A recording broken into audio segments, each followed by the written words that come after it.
હાલો દોસ્તો, જય માતાજી. સ્વાગત છે તમારું બધાનું મારા નવા બ્લોગમાં. બપોરના વાગી ગયા છે 12 અને આજના બ્લોગની શરૂઆત કરી છે મેં મારી નાની દીકરી ખુશી જોડે. તો આજે હવે આપણે જમી લઈએ, પછી જમીન પછી જઈએ આપણે રિક્ષા લેવા માટે સર્વિસ સ્ટેશનમાં. ત્યાંથી તો કંઈ ફોન આવ્યો નથી, પણ આપણે ત્યાં પહોંચી જઈએ અને જોઈએ કે આપણે રિક્ષા તૈયાર થવામાં કેટલી વાર લાગે છે. અને જો વહેલા તૈયાર થઈ જશે તો આપણે પછી ત્યાંથી ધંધો કરવા નીકળી જઈશું. કેમ કે 2 દિવસથી ઘેર બેસી રહ્યા છીએ. આવી મોંઘવારીમાં 2 દિવસ ઘેર બેસી રહેવાથી આપણને પોસાય એવું છે નહીં. તો ચલો પહેલાં જમી લઈએ, પછી નીકળીએ આપણી રિક્ષા લેવા માટે. હેલો દોસ્તો, જય માતાજી. સ્વાગત છે તમારા બધાના મારા નવા વ્લોગમાં. તો આજની આ વ્લોગની શરૂઆત કરીશું આપણે મારી દીકરી ખુશી જોડે. તો વાગી ગયા છે બપોરના 12 અને હવે આપણે જવાનું છે આજે રિક્ષા લેવા. તો પહેલાં આપણે જમી લઈએ, પછી જઈએ બજાજના સર્વિસ સેન્ટરમાં. આપણી રિક્ષા તૈયાર થઈ છે કે નહીં જોઈ લઈએ. કેમ કે ત્યાંથી તો કોઈ ફોન આવ્યો નથી, તો આપણે ડાયરેક્ટ જ ત્યાં પહોંચી જઈશું અને ત્યાંથી રિક્ષા લઈને ત્યાંથી જ આપણે ધંધો કરવા માટે નીકળી જઈશું. કેમ કે આપણે 2 દિવસથી ઘેર બેસી રહ્યા છીએ, કંઈ કામ ધંધો કરી નથી. તો પહેલાં આપણે જમી લઈએ, પછી નીકળીએ આપણી રિક્ષા લેવા માટે. હા તો દોસ્તો, જમવાનું તૈયાર થઈ ગયું છે. આજે બનાવ્યા છે દાળ ભાત. તો પહેલાં આપણે જમી લઈએ. અમારો દિવ્ય એકલા ભાત જ ખાય છે અને દાળ નથી ભાવતી. ચલો પહેલાં જમી લઈએ, પછી નીકળીએ આપણી રિક્ષા લેવા માટે. હા તો દોસ્તો, ફાઇનલી બજાજ ઓટોમાંથી ફોન આવી ગયો છે અને આપણી રિક્ષા પણ તૈયાર થઈ ગઈ છે. એટલા માટે બહુ ખુશ થઈ ગયો છું. તો આપણે જઈએ બજાજ ઓટોમાં અને આપણી રિક્ષા પહેલાં લઈ લઈએ, પછી ત્યાં જઈને તમને કહું છું રિક્ષામાં કેટલો ખર્ચો થયો અને એમાં શું પ્રોબ્લેમ હતો. તો ચાલો પહેલાં પહોંચીએ આપણે બજાજના સર્વિસ સેન્ટરમાં. હા તો દોસ્તો, ફાઇનલી આપણી રિક્ષા રિપેર થઈ ગઈ છે અને આપણી રિક્ષા આપણને મળી ગઈ છે. તમે જોઈ શકો છો, આપણી રિક્ષા રિપેર થઈને આવી ગઈ છે. તો ફાઇનલી હવે 2 દિવસ પછી આપણે ધંધો કરવા જઈ શકશું. કેમ કે આપણી રિક્ષા આવી ગઈ છે. અને રિક્ષા રિપેર કરવાનો ખર્ચો લગભગ 2100 રૂપિયા થયો.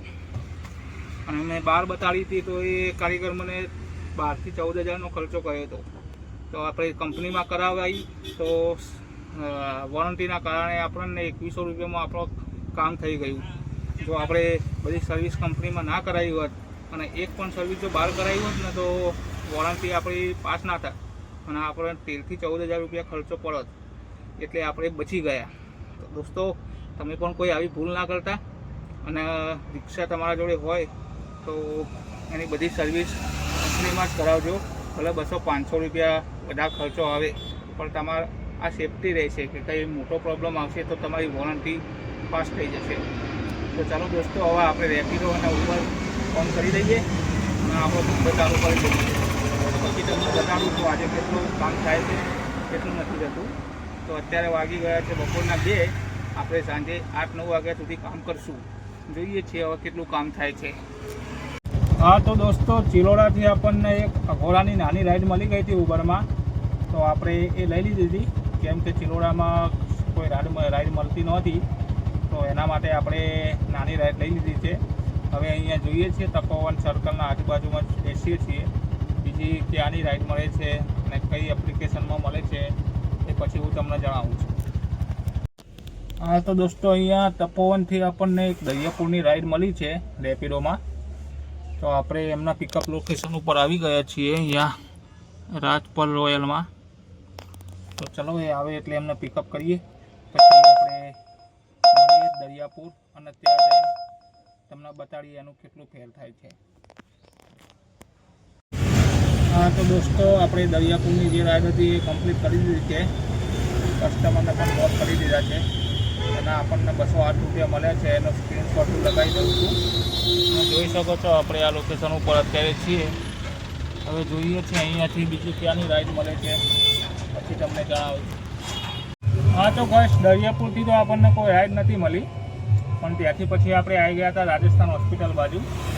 ત્યાંથી આપણને એક મોટેરાની રાઈડ મળી ગઈ હતી. એના ₹470 આપણને મળી ગયા છે. એનો સ્ક્રીનશોટ હું લગાવી દઉં છું. તો હવે જોઈએ છે અહીંયાથી ક્યાંની રાઈડ મળે છે અને કેટલાની મળે છે, પછી તમારા જોડે શેર કરું છું. ચલો દોસ્તો. હા તો દોસ્તો, મોટેરાથી આપણને એક રાઈડ મળી ગઈ હતી કુબેરનગરની. એ રાઈડ આપણે કમ્પ્લીટ કરી નાખી છે. એના આપણને મળી ગયા છે ₹140. એનો ફેર થાય છે 147, પણ બીજા આપણા વોલેટમાં જમા થઈ જશે. તમે જોઈ શકો છો અહીંયા આપણે આ લોકેશન ઉપર ડ્રોપ કર્યા છે. અહીંયા હવે જોઈએ છે અહીંયાથી ક્યાંની રાઈડ મળે છે, પછી આગળ તમારા જોડે શેર કરું. બહુ મસ્ત મોટી રાઈડ મળી ગઈ છે દોસ્તો. ફટાફટ પિકઅપ કરી લો એમને, પછી તમને બતાડું આગળ. હા તો ગાઈસ, કુબેરનગરથી આપણને એક બહુ સરસ રાઈડ મળી ગઈ હતી. જે હતી પ્રહલાદનગરથી. એના આપણને ₹430 મળી ગયા હતા. એનો સ્ક્રીનશોટ હું અંદર લગાવી દઉં છું.